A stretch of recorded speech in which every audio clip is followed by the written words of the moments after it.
ओम उमा महेश्वराय नमः। आप सभी का हमारे यूट्यूब चैनल पर हार्दिक स्वागत है।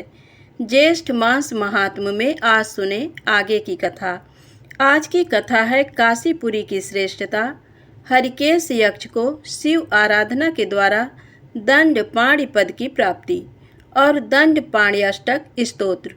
दोस्तों, कथा शुरू करें उससे पहले आप सभी भाई बहनों से विनम्र निवेदन है, यदि ये दुर्लभ कथाएं आप पूरी श्रवण करेंगे तभी कथा समझ में आएगी।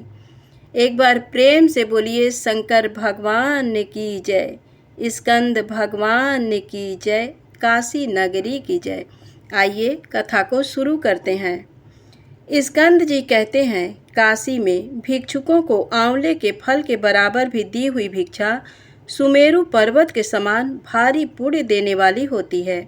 जो काशी में भूखे कुटुंबी को वर्ष भर खाने के लिए अन्न देता है और इस प्रकार वह जितने वर्षों के लिए देता है उतने ही युगों तक स्वर्ग में पूजित होता है। जो काशी में जीविका के साधन से रहित ब्राह्मण को 1 वर्ष तक भोजन देता है वह श्रेष्ठ पुरुष कभी भूख प्यास का कष्ट नहीं भोगता। काशी में निवास करने वाले पुरुषों को जिस पुण्य की प्राप्ति होती है वही पूरा का पूरा फल काशी वास कराने वाले को भी प्राप्त होता है। जिसका नाम लेने से भी ब्रह्म हत्या आदि पाप मनुष्य को त्याग देते हैं, उस काशीपुरी की यहाँ किससे उपमा दी जा सकती है। इस पुरी की पूजा और प्रदक्षिणा करनी चाहिए। जो दूर देश में होने पर भी अभिमुक्त नामक महाक्षेत्र काशी का स्मरण करते हुए प्राण त्याग करता है, उसका भी संसार में पुनर्जन्म नहीं होता। जैसे योगी अपने योग बल से मुक्त होते हैं, उसी प्रकार जीव यहाँ मृत्यु होने मात्र से मुक्त हो जाते हैं। ये काशीपुरी परम पद है, ये परम आनंद है और यही परम ज्ञान है। अतः मोक्ष की इच्छा रखने वाले पुरुषों को इसका सेवन करना चाहिए। यहाँ भगवान भैरव कपाल मोचन तीर्थ को आगे करके भक्त जनों की पाप परंपरा का भक्षण करते हुए वहीं निवास करते हैं। भैरव जी काशी निवासियों के कल और काल को अपना ग्रास बना लेते हैं, इसीलिए उनकी काल भैरव संज्ञा हुई है। अगस्त जी ने कहा, कार्तिकेय जी, अब आप मुझे हरिकेश की उत्पत्ति का वृत्तांत सुनाइए। कार्तिकेय जी बोले, मुने, प्राचीन काल में गंधमादन पर्वत पर रत्नभद्र नाम से विख्यात एक परम धर्मात्मा यक्ष रहता था, जो लाखों पुण्य कर्मों से सुशोभित था। उसके पूर्णभद्र नामक एक पुत्र हुआ। तदनंतर अंतिम अवस्था में शरीर त्याग करके रत्नभद्र परम शांत भगवान शिव के धाम में जा पहुंचा। पिता की मृत्यु हो जाने के बाद पूर्णभद्र ने वैभव तथा भोग सामग्री का अधिकारी होकर समस्त लौकिक मनोरथों को प्राप्त किया। केवल एक ही वस्तु उसे नहीं मिली, जिसको पुत्र कहते हैं। जो गृहस्थ आश्रम का श्रृंगार, पितरों का महान हितकारी और सांसारिक ताप से संतप्त अंगों को अमृत के फुहारों की तरह शीतल एवं सुखद प्रतीत होने वाला है। पूर्णभद्र अपने सुंदर गृह को संतान सुख से शून्य देखकर बहुत दुखी हुआ। अगस्त जी, एक दिन उस यक्ष ने अपनी धर्म पत्नी श्रेष्ठ यक्षिणी कनक कुंडला को समीप बुलाकर कहा, प्रिय, ये महल पुत्र के बिना सूना दिखाई देता है, अतः सुखद नहीं जान पड़ता। क्या करूं, किस उपाय से पुत्र का मुंह देखूं? यदि इसका कोई उपाय हो तो बताओ। अपने प्रियतम पति को इस प्रकार विलाप करते देख पतिव्रता कनक कुंडला मन ही मन लंबी सांस खींचकर बोली, प्राणनाथ, आप तो ज्ञानी हैं, आप इतना खेद क्यों करते हैं? उद्योगी पुरुषों को इस चराचर जगत में कौन सी वस्तु दुर्लभ है? जो अत्यंत कायर हैं वे ही लोग पूर्व जन्म में अपना किया हुआ कर्म हो तो प्रारब्ध है, अतः वह पुरुषार्थ से भिन्न नहीं है। इसलिए शांत करने के लिए समस्त कारणों के भी कारण रूप भगवान महेश्वर की शरण में जाना चाहिए। इन्होंने ही ब्रह्मा जी को सृष्टि रचना का अधिकार दिया है। उन्हीं की कृपा से इंद्र आदि देवता लोकपाल के पद पर प्रतिष्ठित हुए हैं। महर्षि शिलाद भी संतानहीन थे, किंतु भगवान शिव की कृपा से उन्होंने मृत्यु पर विजय पाने वाला पुत्र प्राप्त कर लिया। श्वेत केतु कालपाश से मुक्त हुए तथा अंधकासुर भी शिव जी की कृपा से उनके गणों का अधिनायक होकर भृंगी नाम से विख्यात हुआ।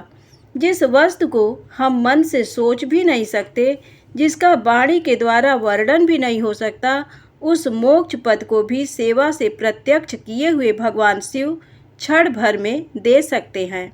आर्यपुत्र, यदि आप सबका हित चाहने वाले प्रिय पुत्र को प्राप्त करना चाहते हैं तो भगवान शिव की शरण में जाइए। धर्म पत्नी का ये वचन सुनकर पूर्णभद्र ने महादेव जी की आराधना की। वह संगीत कला का ज्ञाता था। उसने अपनी संगीत विद्या से कुछ ही दिनों भगवान शंकर को रिझा लिया और उसकी कृपा से उसका मनोरथ पूर्ण हो गया। पूर्णभद्र ने अपनी पत्नी के गर्भ से एक श्रेष्ठ पुत्र प्राप्त किया और उसका नाम हरिकेश रखा। बालक का मुख पूर्ण चंद्रमा के समान मनोहर था। वह शुक्ल पक्ष के शशि की भांति प्रतिक्षण वृद्धि को प्राप्त होने लगा। बालक हरिकेश जब 8 वर्ष का हुआ, तभी से प्रतिदिन एकमात्र भगवान शिव में उसकी मान्यता बढ़ने लगी।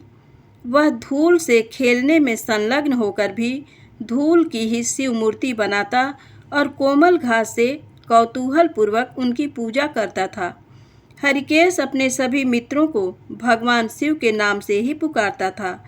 चंद्रशेखर, मृत्युंजय, त्रिलोचन, शंभो, पिनाकिन, शंकर, श्रीकंठ, नीलकंठ, ईश, पार्वतीपते, भाललोचन, शूलपाणे, महेश्वर, गंगा जी के जल से भीगे जटाजूट वाले शिव आदि नामों की माला का जप किया करता था और अपनी आयु के मित्र बालकों को बड़े प्यार से इन्हीं नामों द्वारा संबोधित करता था। उसके दोनों कान भगवान शिव के नामों के अतिरिक्त और कोई नाम सुनते ही नहीं थे। भगवान भूतनाथ के मंदिर के आंगन के अतिरिक्त दूसरे किसी स्थान में उसके पैर जाते ही नहीं थे। शिव के श्री विग्रह के अतिरिक्त दूसरे किसी रूप का दर्शन करने में उसके नेत्र तत्पर नहीं होते थे। उसकी रसना सदा भगवान शिव के नामाक्षरमय अमृत का पान करती रहती थी। उसकी नासिका महादेव जी के चरणार बिंदों की सुगंध के अतिरिक्त दूसरी कोई गंध नहीं ग्रहण करना चाहती थी। उसके हाथ केवल शिव जी की सेवा करने को ही उत्सुक रहते थे और वह मन से उनके सिवा दूसरी किसी वस्तु का चिंतन नहीं करता था। पीने योग्य पदार्थ को हरिकेश शुद्ध भाव से भगवान शंकर को निवेदन करके ही पीता था। भोजन भी वही करता था जो भगवान शिव को निवेदित होकर प्रसाद बन जाता था। सर्वत्र सब अवस्थाओं में उसे भगवान शिव के सिवा दूसरी कोई वस्तु नहीं दिखाई देती थी। चलते, गाते, सोते, खड़े होते, लेटते, खाते और पीते हुए भी वह सब और भगवान शंकर को ही देखता था। दूसरे किसी भाव का चिंतन नहीं करता था। रात में सो जाने पर भी वह स्वप्न में बार बार यही कहता था कि हे भगवान महेश्वर, आप कहाँ चले जा रहे हैं? क्षण भर और ठहरिए। इतना कहते कहते वह सोते से जाग उठता था। हरिकेश की ऐसी दशा देखकर उसके पिता पूर्णभद्र उसे शिक्षा देते थे, वत्स, अब तुम घर के काम काज में लगो। ये सब धन दौलत तुम्हारी ही है। पहले सब प्रकार की विद्याओं का अभ्यास करो, फिर उत्तम उत्तम भोग भोगो। तत्पश्चात वृद्धावस्था में पहुंचकर भक्ति योग का अनुष्ठान करना। जब पिता बार बार ऐसी शिक्षा देने लगे, तब हरिकेश उसे स्वीकार न करके एक दिन चुपचाप घर से बाहर निकल गया। बाहर जाने पर उसे भ्रम हो गया और वह भगवान शंकर को पुकारते हुए मन ही मन कहने लगा, शंभो, अब मैं कहाँ जाऊँ? कहाँ रहने से मेरा कल्याण होगा? मुझे कुछ भी ज्ञान नहीं है। मैंने पहले से सुन रखा है कि जिनकी कहीं भी गति नहीं है, उनकी गति काशीपुरी ही है। ऐसा विचार करके हरिकेश काशीपुरी को चला गया। उस आनंद वन में पहुंचकर उसने तपस्या की शरण ली। एक दिन उस वन में विचरते हुए भगवान शंकर पार्वती देवी से इस प्रकार बोले, देवी, जैसे तुम मुझे अत्यंत प्रिय हो, उसी प्रकार ये आनंद वन भी मुझे अत्यंत प्रिय लगता है। यहाँ मेरे अनुग्रह से मृत्यु को प्राप्त हुए जीव अमृत रूप को प्राप्त हो गए हैं। संसार में उनका पुनर्जन्म नहीं होता। जो संसारी जीव काशी में प्राण त्याग करते हैं, उनके कर्मों के संस्कार मेरी आज्ञा से चिता की आग में ही भस्म हो जाते हैं। जीव ब्रह्म ज्ञान से मुक्त होते हैं अथवा ब्रह्म ज्ञानमय क्षेत्र प्रयाग में शरीर त्याग करने से मुक्त होते हैं। उसी ब्रह्म ज्ञान का तारक मंत्र के रूप में मैं काशी में मरने वाले प्राणियों के लिए उपदेश करता हूँ, जिससे वे तत्काल मुक्त हो जाते हैं। कलयुग में जिनका अंतःकरण मलिन हो गया है तथा जिनकी इंद्रियां स्वभाव से ही चंचल हैं, उन्हें ब्रह्म ज्ञान कैसे प्राप्त हो सकता है। अतः उनके लिए मैं काशीपुरी में तारक ब्रह्म का उपदेश देता हूँ। कलयुग में मुझ विश्वनाथ देव का, काशीपुरी का, भागीरथी गंगा का और दान का विशेष महत्व है। काशी में उत्तर वाहिनी गंगा और मेरा विश्वेश्वर नामक लिंग, ये दोनों मनुष्यों को मुक्ति देने वाले हैं। इस प्रकार बातचीत करते हुए महादेव जी ने हरिकेश को देखा, जो आनंद वन के मध्य भाग में अशोक वृक्ष के नीचे उसकी जड़ के समीप बैठकर तपस्या कर रहा था। उसका शरीर तनिक भी हिलता डुलता नहीं था। वह ऐसा जान पड़ता था मानो सूखी नस नाड़ियों से बंधा हुआ कोई हड्डियों का ढेर हो। उसे इस रूप में देखकर पार्वती देवी ने महादेव जी से निवेदन किया, नाथ, ये आपका तपस्वी भक्त है, इसे वरदान देकर प्रसन्न कीजिए। इसका चित्त एकमात्र आप में ही लगा हुआ है, इसका जीवन भी आपके ही अधीन है। ये आपकी ही प्रसन्नता के लिए सब कर्म करता और आप ही की शरण में रहता है। कठोर तपस्या से इसका सारा अंग सूख गया है, अतः इस यक्ष को वरदान देकर आप इस पर अनुग्रह करें। तब भगवान शिव से दयार्द चित्त होकर समाधि में आंख बंद करके बैठे हुए हरिकेश को अपने हाथ से स्पर्श किया। स्पर्श पाकर यक्ष ने आंखें खोल दी और भगवान त्रिलोचन को सामने देखकर हर्ष गदगद वाणी से कहा, ईश आपकी जय हो। शंभो, गिरिजापते, शंकर, त्रिशूल पाणे, चंद्रार्ध शेखर, कृपालो, आपके कर कमलों का स्पर्श पाकर मेरा ये शरीर अमृत स्वरूप हो गया। भगवान महेश्वर से उस भक्त की कही हुई ये कोमल वाणी सुनकर प्रसन्नतापूर्वक उसे अनेकानेक वरदान दिए और इस प्रकार कहा, यक्ष, अब तुम मेरे इस प्रिय क्षेत्र काशी धाम के दंडनायक हो। इस समय तुम्हारा नाम दंडपाणी होगा। तुम मेरी आज्ञा से मेरे समस्त उत्कट गणों का शासन करो। ये दो संभ्रम और उद्भ्रम नाम वाले गण सदा तुम्हारे अनुगामी होकर रहेंगे। तुम काशी निवासी प्राणियों के एकमात्र अन्नदाता, प्राणदाता, ज्ञानदाता और मेरे मुख से निकले हुए तारक मंत्र के उपदेश से मोक्षदाता होकर यहाँ अविचल निवास प्राप्त करोगे। पापी मनुष्यों को नाना प्रकार के विघ्न समूहों से पीड़ा देकर उनके मन में उद्वेग पैदा करके उन्हें काशीपुरी से बाहर निकाल दोगे और भक्तजनों को दूर से भी क्षण भर में यहाँ ले आकर उन्हें उत्तम मोक्ष दिलाने वाले होगे। यक्षराज, ये उत्तम क्षेत्र आज से तुम्हारे अधीन कर दिया गया। अब यहाँ तुम्हारी आराधना किए बिना कौन पुरुष मोक्ष का भागी हो सकता है। मेरा भक्त यहाँ आकर पहले तुम्हारी पूजा करेगा, तब मेरी करेगा। स्कंद जी कहते हैं, मुनिराज, इस प्रकार दंडपाणी को वरदान देकर भगवान शिव वृषभ राज नंदी पर आरूढ़ हो आनंद वन के भीतर अपने निवास स्थान को चले गए। तभी से यक्षराज हरिकेश दंड नायक के पद पर अभिषिक्त हो काशीपुरी का भली भांति शासन करते हैं।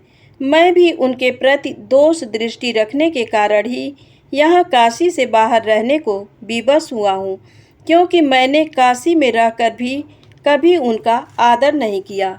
मुने, ऐसे जितेंद्री होकर भी तुमने जो उस क्षेत्र का त्याग किया है, इसमें भी दंडपाणी की ही अप्रसन्नता का कारण है, ऐसा मुझे संदेह होता है। यक्ष हरिकेश कल्याणमय मोक्ष की प्राप्ति के लिए मुझे निर्विघ्न काशीवास प्रदान करो। महामते दंडपाणे यक्ष पूर्ण भद्र धन्य हैं। माता कनक कुंडला भी धन्य हैं, जिनके उदर से तुम्हारा प्रादुर्भाव हुआ है। यक्षपते तुम्हारी जय हो। पीले नेत्रों वाले धीर शिरोमणे तुम्हारी जय हो। पीले रंग की जटा धारण करने वाले देव तुम्हारी जय हो। दंड रूप महान आयुध धारण करने वाले वीर तुम्हारी जय हो। अभिमुक्त नामक महाक्षेत्र के सूत्रधार तीव्र तपस्वी दंड नायक भयंकर मुख विश्वनाथ प्रिय तुम्हारी जय हो। सौम्य स्वभाव वाले संतों के लिए तुम सौम्य मुख हो और दूसरों को भय पहुंचाने वाले पापियों के लिए भयंकर हो। काशी क्षेत्र में पापपूर्ण विचार रखने वाले मनुष्यों के लिए काल हो। भगवान महाकाल के परम प्रिय सबके प्राणदाता यक्षराज तुम्हारी जय हो। तुम ही काशीवास काशी निवासियों को आनंद तथा मोक्ष प्रदान करने वाले हो। तुम्हारी जय हो। तुम्हारा शरीर बड़े बड़े रत्नों की जगमगाती हुई ज्योति से प्रकाशमान है। तुम अभक्तों को महान संभ्रम और उद्भ्रम देने वाले हो और भक्तों के संभ्रम तथा उद्भ्रम का निवारण करने वाले हो। प्राणियों के अंतकालीन श्रृंगार करने में परम चतुर तथा ज्ञान की निधि प्रदान करने वाले दंडपाणे तुम्हारी जय हो। गौरी चरणार बिंदों के भ्रमर तथा मोक्ष का साक्षात्कार करने में कुशल यक्षराज तुम्हारी जय हो। मुने, इस परम पुण्यमय यक्ष राजाष्टक नामक स्तोत्र का मैं प्रतिदिन तीनों समय जप करता हूँ। ये काशी की प्राप्ति कराने वाला है। जो बुद्धिमान श्रद्धापूर्वक दंडपाण्याष्टक का पाठ करता है वह कभी विघ्नों से तिरस्कृत नहीं होता और काशी निवास का फल पाता है। प्रेम से बोलिए शंकर भगवान की जय।